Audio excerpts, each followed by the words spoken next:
अस्सलाम वालेकुम। उम्मीद है सब खैरियत से होंगे। मैं हूँ सुंदस और इस वक्त हम मौजूद हैं मदीना में मस्जिद नबी के बाहर।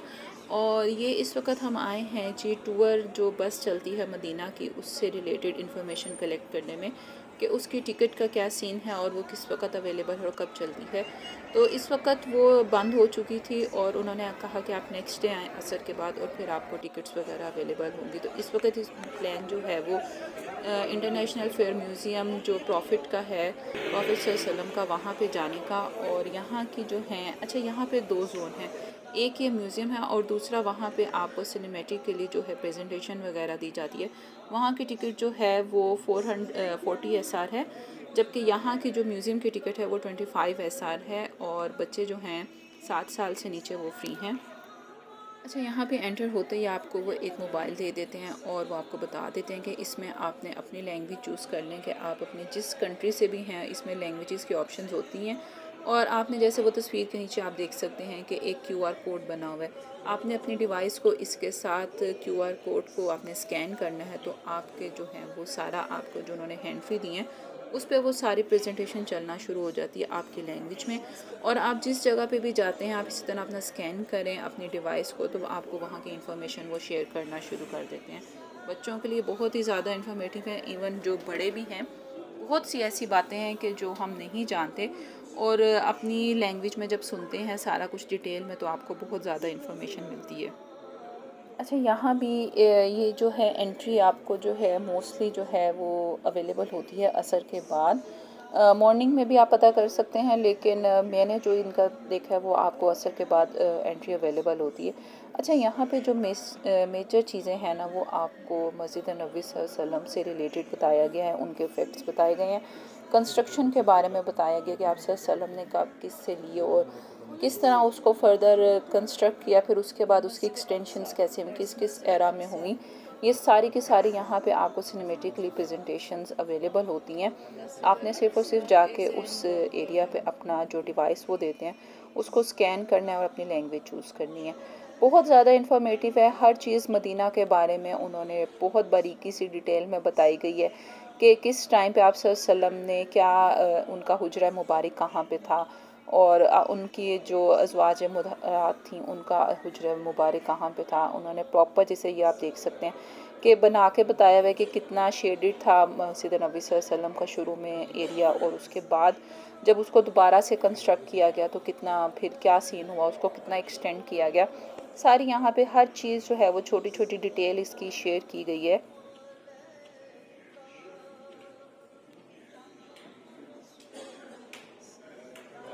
ये इनिशियल के बाद उसकी जो सेकंड एक्सटेंशन है वो जो बनाई गई थी ये वो है।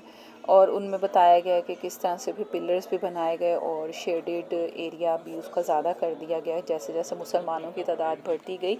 और यहाँ पे वो एरिया भी बनाया गया, उसके बारे में भी बताया गया कि जहाँ से बाहर से आने वाले डेलीगेशन से आप सल्लल्लाहु अलैहि वसल्लम मीटिंग करते थे। और उसकी एक्सटेंशन जैसे फिर फर्दर जो है ना आप देख सकते हैं कि मॉडल्स बना के भी रखे गए हैं और आपको साथ साथ उसकी जिससे कहते हैं ना वॉइस की प्रेजेंटेशन भी आपको दी जाती है कि इतना इतना जो है इस टाइम पे फिर एक्सटेंड करते गए थे।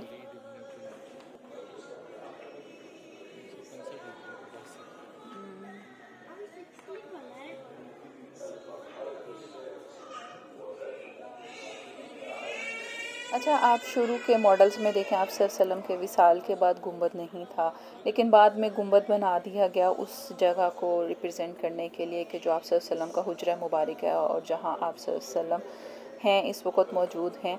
अच्छा और वो पहले वाइट कलर का था, उसके बाद जब फर्दर एक्सटेंशन हुई तो उसको हाईलाइट करने के लिए उसका ग्रीन कलर कर दिया गया था।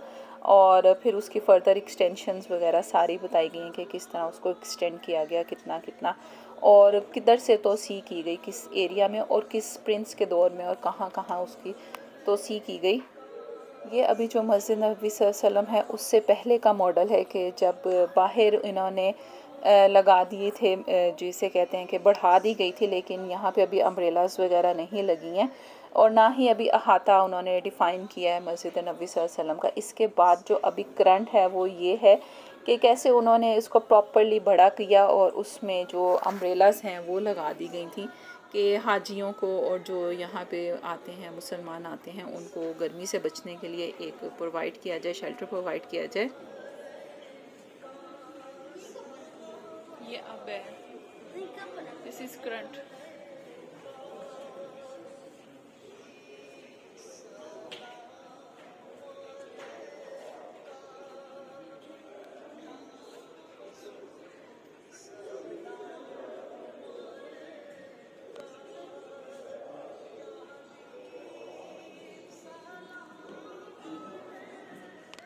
ये सारे का सारा मॉडल जो है एक एक चीज़ को उन्होंने बहुत ही बारीकी से डिफ़ाइन किया है।